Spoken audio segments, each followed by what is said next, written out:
Acts 20:35. The Lord Jesus himself said, "It is more blessed to give than to receive." Blessings pa more. Father, we thank you that you bless us. And now we ask you to unlock this door that makes us understand more deeply the dynamics of your love, the dynamics of receiving and giving. Turuan niyo po kami, bigyan niyo ng mga bago't makulay na kahulugan ng dati na naming alam, at palawakin niyo aming pangunawa. Lead us unto being blessed by you and unto being a blessing to many people. Father, we thank you in the name of your Son, Jesus. Lagi na lang may mga teaching sa giving, paulit-ulit. Kuminsan parang nakakapagod na, giving na naman. But it's very important to understand giving in many, many angles, especially from the angle of the Lord's love. Because the way to receive blessings or more blessings is to give. People should be taught giving so that they will be blessed. Not only so that they will be blessings to others. The giver is blessed because the giver obeys God. God's command, especially. Deuteronomy 15:10, "Pahiramin niyo sila ng maluwag sa inyong kalooban at pagpalain kayo ni Yahweh sa lahat ng inyong gagawin." Pagpapalain tayo ng Panginoon kung tayo magpapahiram ng maluwag sa ating kalooban. Specific giving into expanded receiving. Sinasabi dito, pag nagpahiram kayo sa kanila ng maluwag sa inyong kalooban, maraming paraan ng blessing na darating sa inyo. So isang pagbibigay, pero ang daming paraan ng pagbalik ng blessing. Ang Panginoon, pag nagtuturo siya ng giving, hindi para hut-hutan ng mga tao because God doesn't need anything. Pero para turuan ng mga tao kung paano bubuksan ang marami nilang mga pinto para pumasok ang maraming grasya ng Diyos. Because God, in His infinite mystery, has so decided that receiving should be through giving. Kaya kailangan maintindihan. 2 Corinthians 9:7, iniibig ng Diyos ang nagbibigay ng may kagalakan. At ang pagbibigay ay hindi lang sa relihiyon, hindi lang sa isang specific church. Ang pagbibigay sa kapwa, lalong-lalo sa nangangailangan, sa mahina, sa mga disadvantage, kasama yon sa mahal ng Diyos na pagbibigay. Hindi kailangang relihiyoso ang konteksto ng giving. 2 Corinthians 8:7, masagana kayo sa lahat ng bagay. Sa pananampalataya, masagana kayo. Sa pagpapahayag, sa kaalaman, sa kasipagan, good. Kumpletohin nyo. Sikapin ninyong maging masagana rin sa pagkakawang-gawang ito. Napakaganda nung pahayag dito dahil ang kausap, mga church people. Tad-tad kayo ng relihiyon, ng doktrina, ng mga teaching, pero kumusta naman ang inyong pagkakawang-gawa? Kasi baliwala ang lahat ng ito kung hindi uuwi sa pagiging mabait at mabuti. Lahat ng pag-aaral ng salita ng Diyos, dapat ang ending, naging mabait ka, naging mabuti ka, at naging sensitive ka sa pangangailangan ng mga kapuspalad. That religion that is really overwhelmingly impressive to God is to visit orphans and widows in their distress, to help the sick and the needy. Hindi yung napaka-eloquent mo sa mga doktrina tapos kulang ka sa paggawa ng mabuti, lalong-lalo sa mga nangangailangan. Giving obeys natural law. It's not only religious law, although laging yun ang na-emphasize. Romans 1:19, for since the creation of the world, God's invisible qualities, namely His eternal power and divine nature, have been clearly seen, being understood from what has been made. Nililinaw, kung gusto nyo talagang makilala ang Diyos, maunawa ang Diyos, tingnan nyo ang nature. Bago pa nagkaroon ng mga developed religious laws and doctrines, set na ang natural law. Yan ang mas nauna. At kung nagdududa ka kang isang doktrina ay galing sa Diyos, dahil kumisan may mga doctrines na nagkokontra-kontra among themselves, huwag kang magduda pag natural law kasi Diyos ang lumikha ng buong kalikasan. And nature teaches giving. Hindi ka lang imbentohin yan ng mga reliyon. All biological cycles work by giving and by returning. When we observe all the laws of life, the cycles of water, of oxygen, of nitrogen, of carbon, everything, laging giving and receiving. Ecclesiastes 1:7, All streams flow into the sea, giving to the sea. Yet the sea is never full. To the place the streams come from, there they return again. Wonderfully, Ecclesiastes 1:7 is talking about the water cycle. At sinasabi, alam nyo kung bakit lamang nagkakaroon ng patuloy ng tubig sa bukal, sa mga bundok? Kasi pinapawala ng bukal yung tubig, dumadaloy sa mga batis, upper reaches, middle reaches, lower reaches of the rivers, and then into the ocean. At ano nangyayari? Evaporation.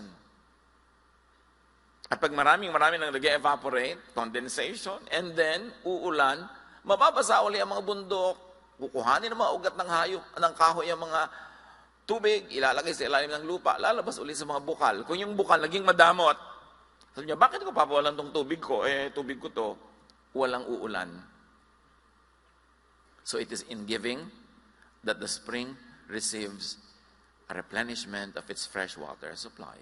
Ganon din ang buhay. Kung minsan parang ayaw mong magpawala, ayaw mong magbigay, dahil lugi ka, paano ako? Pero kung hindi ka talaga magbibigay, walang babalik sa'yo. That is the basic rule of nature. Psalm 104:14, He makes grass grow for the cattle and plants for people to cultivate, bringing forth food from the earth. So, lahat sa food cycle, sa circle of life, everybody eats and everybody gets eaten. Something will eat you. Make sure it is what you love that eats you. Something will eat your energy. Something will eat all your powers. Make sure it is something that is really meaningful to you. Someone will feed on you. Let it be the one you love. Dahil talagang yan ang circle of life. 2 Corinthians 20:14, At the present time, your plenty will supply what they need. So that in turn, their plenty will supply what you need. Yung kasaganaan mo, yan ngayon ang magpapakain sa mga nagdarahop at nangangailangan. At darating ang panahon, sila naman ang magiging masagana. Ang pagdarahop mo naman ay sila ang magbibigay. This is the circle of life. You inhale so that you can exhale. And unless you exhale, you will never be able to inhale. Kaya dapat nire-release mo ang lahat ng mga magagandang bagay para bumalik din. Galatians 6:2, carry each other's burdens. And in this way you will fulfill the law of Christ. And the law of Christ is this: you carry the burden of the weak person, and then when you are the one who is weak, other persons will carry your load. Ang Diyos na ang mag-a-assign nun. Hindi naman lagi yung binibigyan mo ang nagbibigay din sa iyo eh. But nature will see to it that there's balance. Nature is the best accountant. Debit, credit, zero balance yan. Walang debit, credit, kupit. Laging merong balancing. By reciprocating, we ensure that other people and we ourselves receive help. Ang di pagtanaw sa utang na loob ay isang abnormality, isang anomaly, isang hakbang tungo sa kabiguan. Kasi pag hindi ka marunong magbigay sa nagbigay sa iyo, mapuputol ang flow of blessings. Luke 17:17-18, Jesus asked, were not all 10 cleansed? Where are the other 9? Nagpagaling siya ng 10 ketongin, isa lang ang bumalik para magpasalamat. Has no one returned to give praise to God except this foreigner? 10 may ketong, pinagaling ng Panginoon, nagtakbuhan na yung siyang pauwi sa kanilang business, isa lang bumalik. Thank you, Lord. Sabi niya, wala bang bumalik? Isa lang. Para magpuri sa Diyos. Meron dito isang element ng giving. Praise to God. Bakit kailangan ng Diyos na laging pinupuri siya? Ganun ba siya ka-egoistic? Egotistical ba ang kanya mga pamamaraan? Ma-pride ba ang Diyos? Kailangan lang purihin? No. God doesn't need to be praised. We need to praise God. Because God has ordained in creation that praising the Creator calls blessings upon the one doing the praising. That is the rule. Maintindihan man natin at hindi. Kaya ang mga tao, ay bakit ang easy naman po ng praise and worship natin ngayon? Bitin. Sister, 3 hours na, bitin pa. Meron kasi talagang kailangan mag-praise sila na mag-praise. At bakit nila gusto yon? Dahil may nangyayari sa kanila pag nagpe-praise sila, mahirap paliwanag. Pag ang tao nagpe-praise sa Diyos, nagbibigay. Ito, bigay ha. Hindi lang naman tithes and offerings ang binibigay sa Diyos. Nagpe-praise ka, ikaw nakikinabang. Hindi natin alam how it works. Maybe someday people will know how the mechanics. But when we praise, we get blessed. Psychologically, mentally, emotionally, and even physically. There are people who are known to get well from their illnesses by praising. Mayroong ganun. Kaya sabi niya, bakit yung Siyam hindi nagpasalamat? Hindi dahil agagalit ang Diyos, hindi siya pinuri, kundi sayang, hindi makukumpleto ang blessing sa kanila. Dito lang sa isa bumalik, mabubuo yung cycle and circle of blessing. Kasi tumanggap, dapat magbigay. Hindi sila nagbigay, wala nang tatanggapin. Baka mabawi pa yung naipahiram sa kanilang kalusugan. Matthew 18:32-34, then the master called the servant in. You wicked servant, I canceled all the debt of yours because you begged me to. Shouldn't you have had mercy on your fellow servant, just as I had had on you? In anger, his master handed him over to the jailers to be tortured until he should pay back all he owed. We all know the story. Ang laki ng utang nitong servant 1, pinatawad ng master, tapos si servant 1 siningil yung servant 2 na may konting utang sa kanya. So, pambihira ka, laki-laki na binigay ko sa'yo, tapos hindi mo pinatawad yung mayroong utang sa'yo. May utang ka na uli at dahil hindi ka makabayad, ikukulong ka. This is a story that is meant to be understood at the lowest level of comprehension. Pero may mataas siyang kahulugan na pagka hindi ka nagbigay at ikaw'y binigyan, nature will work. God does not have to get down from heaven to decide what to do with you and for you. It will work naturally because after the 6th day, God finishes work. Resting na ang Diyos. So all the laws of nature are already set. So pag may binrake ka, God doesn't have to make a personal decision to punish you. The system will punish you. The natural law will chase you. At gano'n na mangyayari. Kaya sabi ng matatanda, dahil sa tagal na ng buhay nila, na-observe na nila, ang di lumingon sa pinanggalingan, di makararating sa paroroonan. Kailangan marunong kang lumingon. Marunong kang magsukli sa bawat ibinibigay sa iyo. 1 Corinthians 10:24, no one should seek their own good, but the good of others. Ito ang sikreto ng success. Seek the good of others. Itong very materialistic and mistaken, twisted, warped world, ang itinuturo sa atin ngayon, selfishness. Kailangan ikaw manalo. Kailangan sa competition, very competitive ka. Kailangan ikaw ang laging manalo. That's not what nature tells us. Because lack of altruism, lack of goodness to others, selfishness begets selfishness. Ang maramot ay pinagdaramutan. Ang nananalo, pinagpaplanuhang talunin. Hindi ka magiging winner for long. Kasi laging merong maghahangad na siya naman ang manalo. In the long run, this leads to extinction rather than survival. All the species survived and thrived throughout time since creation when they know how to cooperate with each other and with other species. Even plants help each other. It has been proven by studies that the roots of plants under the ground communicate with one another. At pagka mayroong isang tree na mayroong may sakit, the other trees send nutrients through the root system.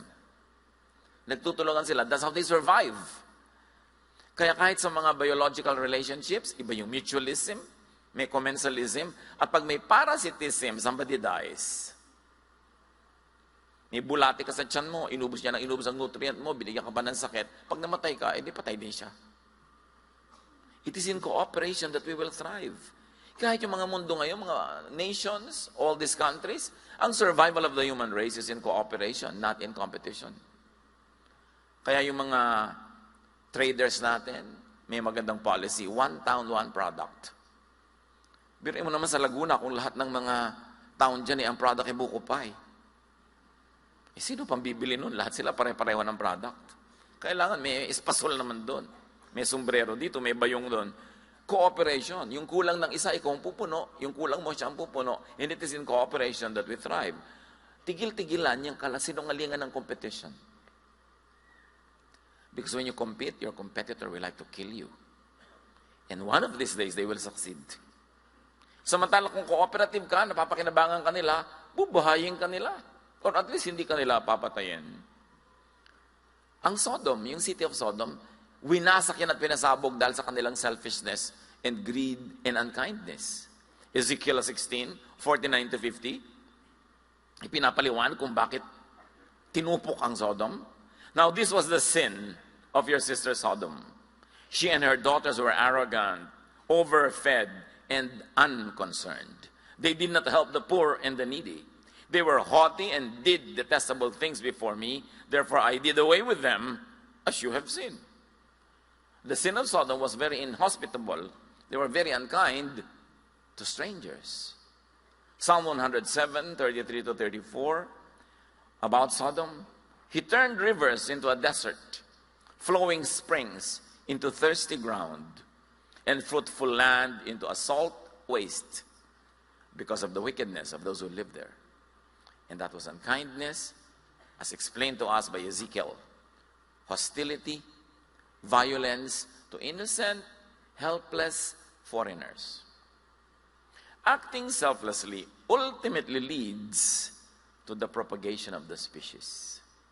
Yung marunong makibagay, makitungo, makisama, makipagmabutihan, sila ang magwawagi.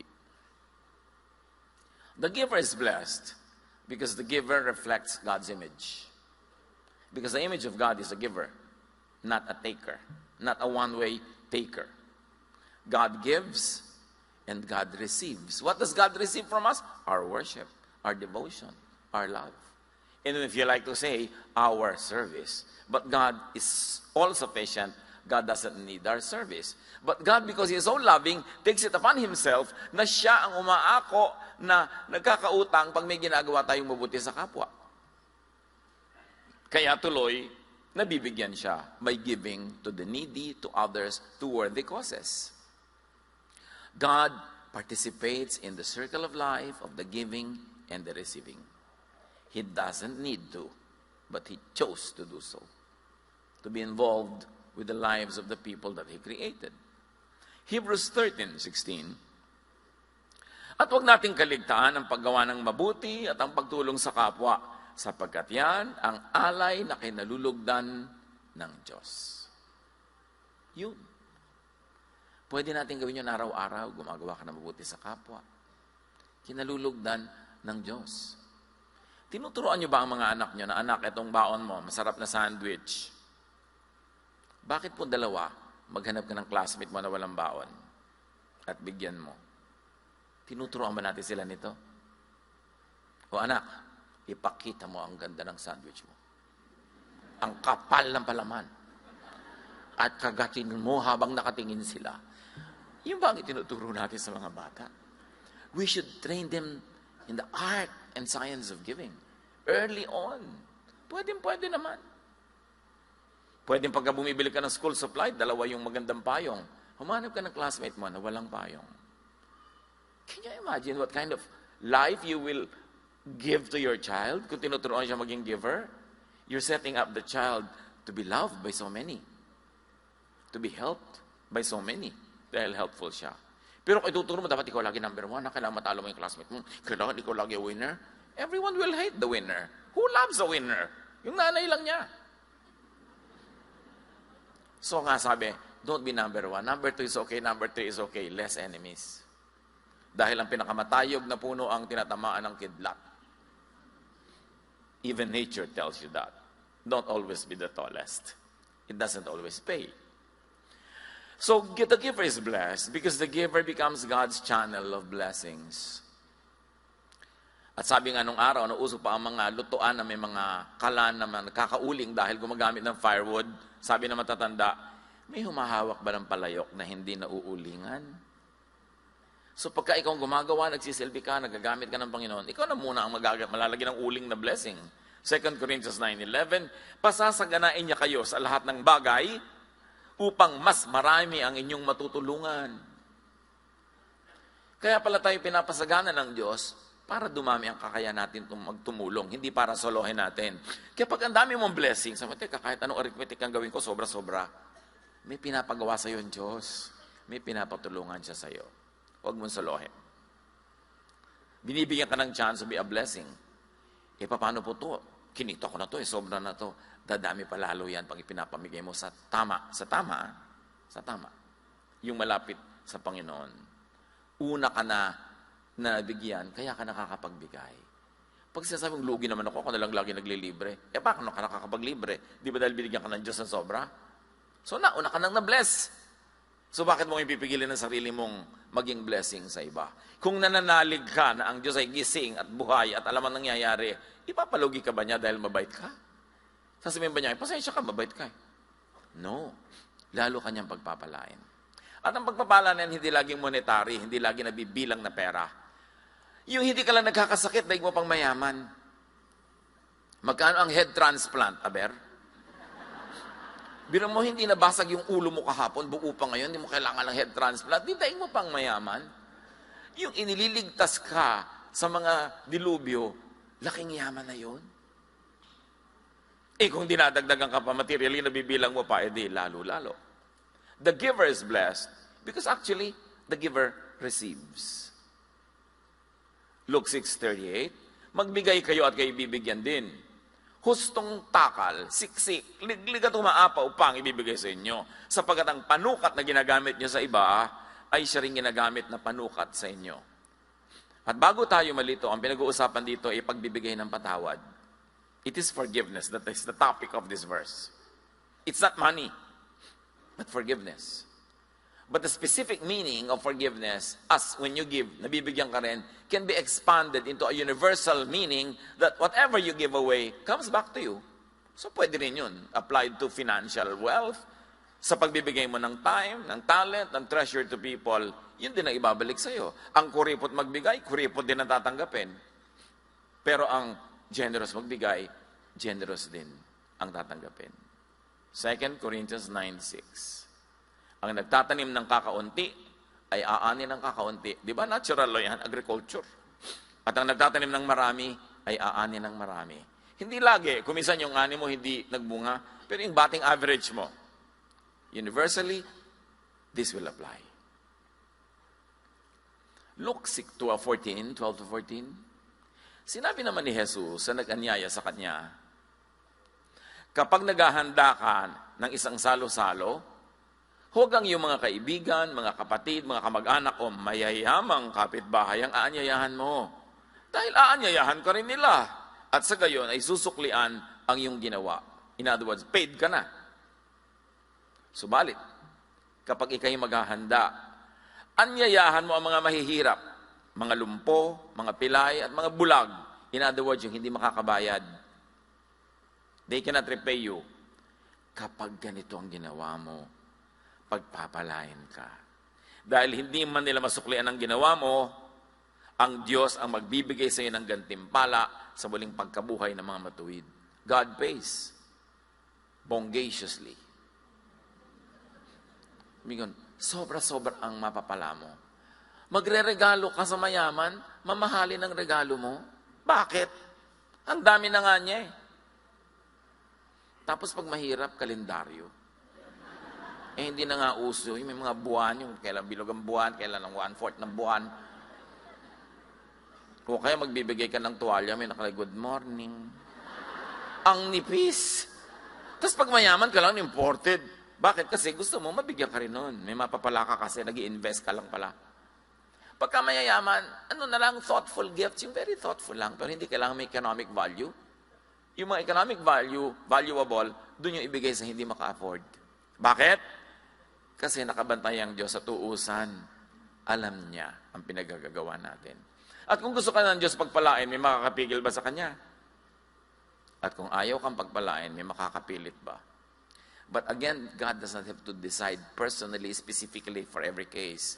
Set na lahat yan. Nature takes its course. So magbigay sa hindi makababayad at makapagsusukli. The giver receives, and this is according to studies, the giver's glow. They call it the giver's glow. What is the giver's glow? It is a rush of chemical reward systems in the brain when people give or help others. It gives feelings of tranquility and inner peace. Napag-aralan na nila ito, meron palang giver's glow. Tingnan yung katabi nyo. Kasi meron ding madamot's paleness. Nakikita pala sa kutis. Alam nyo yan mga kapatid, di ba? Yung iba ang saya mo pag nagbigay ka. Mga saya na nakakapagpagaling ng sakit. Mga saya na nakakapagpalayas ng mga lungkot at mga inip sa buhay. Kaya, ang laki ng benefit ng nag-give.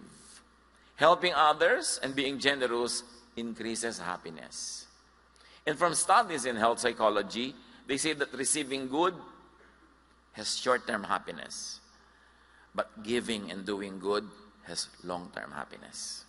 Na-measure na sa mga laboratory exams yan at mga tests. Pag ikaw'y tumatanggap, meron kang maiksing saglit na kaligayahan. Pero pag ikaw nagbibigay, matagal yung kaligayahan. So ask, meron ba akong giver's glow? Di ba kung minsan sasabihin ng kaibigan mo, uy, may glow ka, in love ka, no? Pero meron ding glow yung nagbibigay. At hindi imposibleng merong praisers glow. Yung pag pinupuri mo ang Panginoon, merong worshipers glow, at syempre, meron ding madamot's darkness. Basta yan, inutos, may benefit. Tatandaan nyo to, ha? Pag inutos ng Diyos, may sense. Hindi mo man naintindihan. Kasi sinabi niya, praise God, give to God, sundin mo, kasi alam ng Diyos kung ba't niya inuutos yun. And when you begin to obey it, you switch on and put on automatic a reward and blessing system that will never stop until you receive the blessing promised by God. Reverse it. Yung kasakiman, pagiging makasarili, ang pindutin mo, aandar din yun, it will never stop until you receive the punishment. Because God is just. And God knows. So there are clinical benefits of the giver's happiness. Studies have shown that givers generally have lower blood pressure, lower risk of dementia, less anxiety and depression, reduced cardiovascular problems. Kaya sabi ng mami mo, stress na stress ako, ang taas ng blood pressure ko, ang galit na galit ang aking mga pakiramdam. Naku, so, mami, hindi ka na naman nagbibigay, ano? Sinolo mo na naman siguro blessing, tumataas ang blood pressure mo.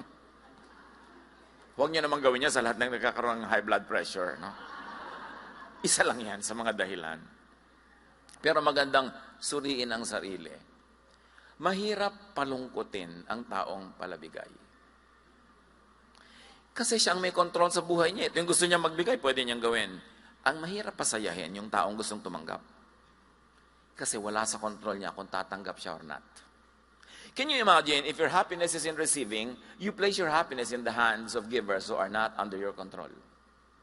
But if you place your happiness in giving, it is in your hands. You can be happy anytime. Kaya dapat marunong ang tao. Sundin ang mga utos ni Jesus. Naintindihan mo no, hindi. May saysay yun. May dahilan. Psalm 41, 1-3. Blessed are those who have regard for the weak. The Lord delivers them in times of trouble. Natural lo yan. Imagine the Lord delivers them in times of trouble. I was just reading the email of a friend na ang apo niya ay tumatawid. Tapos yung anak niya, natatay nung apo na yun, nakikitang masasagasaan yung anak niya, wala siyang magawa para siya nag-freeze. At yung anak naman, hindi nasagasaan bigla. And later on, sinasabi ng anak, ramdam na ramdam ko may humila sa akin. Kasi nawala siya talaga sa harm's way. Hindi ako nagtatakang marinig yun. Kasi sinabi, the Lord delivers them in times of trouble. It doesn't always happen.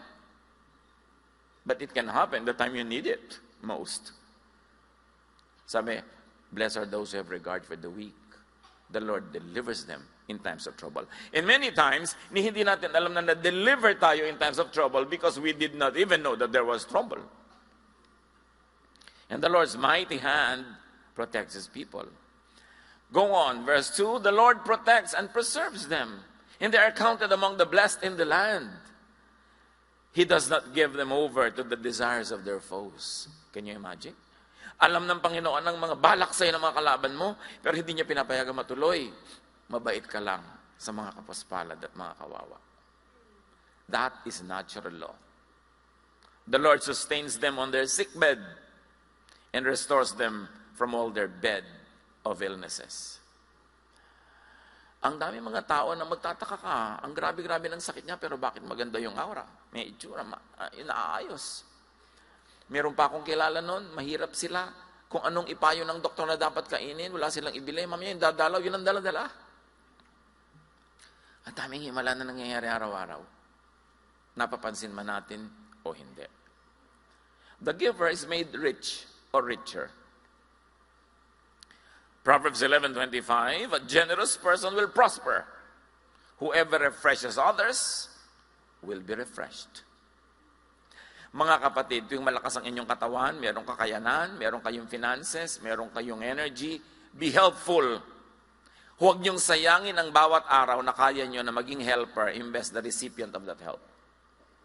Because when the time comes, when you will be the one to need it, nature will work and direct all the energies of the universe towards you, to bless you. Sayang ang bawat araw na meron kang extra money na wala ka natulungan kahit konti. Sayang ang bawat araw na malakas ka na hindi ka dumalaw sa may sakit. Tapos ano magawa? Boring, wala kang magawa. May lakas ka, hindi ka dumalaw sa mga may sakit. Sayang talaga ang bawat araw na hindi natin ginagamit para maging blessing ng iba. Proverbs 19:17, parang pagpapautang kay Yahweh ang pagtulong sa mahirap. At pagdating ng panahon, si Yahweh ang magbabayad. Kung meron tayong mga household staff, galit na galit ka dahil bali ng bali, pinapasweldo mo na ang lit-lit, magtataka ka pa bumabali. Paano magkakasya? At kung meron kang empleyado, meron siyang asawa, meron siyang anak, maliliit, lahat yun galing sa binibigay mo doon sa empleyado mo. Hanggang toothpaste nila, hanggang asin nila, hanggang ribbon ng anak niya na kulot-kulot na ganun. Ibinibili nun, galing sa pasweldo mo yun eh. Kaya pag nilaki-lakihan mo ang pasweldo, nagbigay ka ng konting bonus, nagmumultiply yung blessing sa pamilya. Hindi naman yung nakabasag lang na baso, salary deduction. Anak, hindi ka pag-enroll ngayon, bakit po nakabasag ako ng baso? Ulupong ang amo ko kasi anak. Can you imagine kung bless ka, meron ka mga pagkain sa bahay, ang dami mong sobra, ipauwi mo sa iyo mga staff para makakain din yung mga anak niya. Want to be a blessing? You can. You can be. Just be conscious of it. Kahit kumakain ka sa restaurant, o order ka ng extra na masarap, ibibigay mo sa waiter na nag-serve, o iuwi mo sa asawa mo. Ay, hindi po yan ang gusto niya eh. Akin na. Kasi meron ka naman binibigyan, suplado pa. Lagi niyong ibigay sa mag-appreciate. Mga kapatid, isa lang naman ang tinutumbo ko eh. Open your eyes. Life is full of opportunities to be a blessing to others. Just have the blessing mentality. Katulad niya, nabe-bless ako pag palakpak kayo na palakpak, di ba? So, mga kapatid, huwag magsasayang ng sandali. Sandali lang ang buhay. Earn all the points. Sayang ang chance. At first glance, giving seems like losing. Kasi giving eh. Pero meron isang kwento, among many nakamuka sa 1 Kings 17:10-16. Taon na hindi umuulan. Taggutom. Wala nang makain ng mga tao. Ang propetang si Elijah or Elias, nagpunta sa isang bayan at inabutan niya pagpasok niya ng gate ng bayan, ang isang babaeng parang ting-ting, butot balat, namumulot ng mga tuyong kahoy, panggatong. Nang papasok na siya sa pintuan, 1 Kings 17:10-16, sa pintuan ng lungsod, nakita niya ang byuda na mumulot ng panggatong. Mami, ano pong panggatong? Firewood, anak. Firewood. Sinabi niya sa babae, maaari po bang makiinom? Para, excuse me, makikiinom ka, may famine. Walang ulan, walang tubig. Aalis na ang babae, kita yung babae, papainumin nga niya, aalis na ang babae upang ikuha siya ng tubig, nang pahabol niyang sabihin, Kung maaari, bigyan mo rin ako ng kapirasong tinapay. Wow! Di ba? Bibigyan ka na ng tubig, tapos tinapay. Sumagot ang babae. Saksi si Yahweh, ang inyong buhay na Diyos, na wala kaming tinapay. Yan ang katotohanan, wala silang tinapay. Mayroon po kaming kaunting harina at ilang patak na langis. Namumulot nga ako ng panggatong upang lutuin yon at makakain man lang kami ng anak ko bago kami mamatay. Last meal. Sinabi sa kanya ni Elias, huwag kang mag-alala. Pumunta ka na at gawin mo yung sinabi. Ngunit ipagluto mo muna ako ng isang maliit na tinapay at pagkatapos magluto ka para sa inyo. Wow, again. Sino to? Di ba, bigyan ko na nga ng tubig, tapos ipinagluluto ko, siya pang mauuna. Sapagkat ganito ang sabi ni Yahweh Diyos, hindi ninyo mauubos ang harina sa lalagyan at hindi rin matutuyo ang langis sa tapayan hanggang hindi sumasapit ang takdang araw na papatakin ni Yahweh ang ulan. Ginawa nga ng babae ang utos ni Elias. Faith, ha? At hindi naubos ang pagkain ni Elias at ng mag-ina sa loob ng maraming araw. Hindi nga naubos ang harina sa lalagyan. Tuwing bubuksan niya para magluto, meron na naman. At hindi natuyo ang langis sa sisidlan, tulad ng sinabi ni Yahweh sa pamamagitan ni Elias. Remember, genuine prophet kasi si Elijah. Kung false prophet ang natapat sa inyo, sorry. Kaya kailangan discerning ka rin. Pero yes, because this woman blessed God's man, the prophet. Hindi lang yung prophet ang na-bless, siya at ang kanyang anak. Kung naging wise lang siya, kakainin na lang niya yung huling tinapay na gagawin niya. At mamamatay nga sila sa gutom after. Pero hindi na ubos ang ibinigay. Dahil ang ibinibigay sa tamang paraan ay hindi mauubos. Napaka-importante, whatever you place on God's altar cannot be lost. It could only multiply. Giving proves to be and is a necessary stage in the process of receiving. Luke 6:38, give and it will be given you. In English lang yung siksikliglig gumapaw. A good measure, pressed down, shaken together, and running over, will be poured into your lap. For with the measure you use, it will be measured to you. Remember, the context is forgiving. So, i-apply sa forgiving, tuwing nagpo-forgive ka, mapo-forgiven ka rin. Higit-higit pa ron. Life cycle is twofold. Receiving from God and giving to God. Because after all, everything we do concerns God. When you receive from people, you're actually receiving from God. Those people are only channels. And when you give to people, you're really giving to God. Because those people, again, are channels, way of giving to our God. Receiving without giving cannot sustain the circle of life. The selfish will perish. The selfless and giving will thrive. That is the law. Isaiah 55:10, as the rain and the snow come down from heaven and do not return to it without watering the earth and making it bud and flourish, so that it yields seed for the sower and the bread for the eater, and so on. But the point is, every movement of nature nourishes something and someone. Kaya pag kumilos din tayo, dapat para tayong hamog, nabe-bless ang bawat daanan. Complete the circle of life. Receive and give, receive and give. A one-half circle is not a circle. It cannot roll. Dapat kumpleto. Yung iba naman extreme, giver pero ayaw mag-receive. Receive din. Pag binibigyan kayo, tanggapin nyo. Huwag mag-pride. Huwag mag-umiwas-iwas. Be a gracious recipient. Sometimes it is more difficult to receive than to give. But in both cases, be a good recipient and be a good giver. That is what life is all about.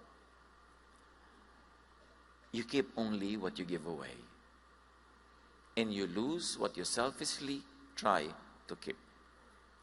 Luke 17:33, ang sino mang magsikap na iligtas ang kanyang buhay ay mawawalan nito.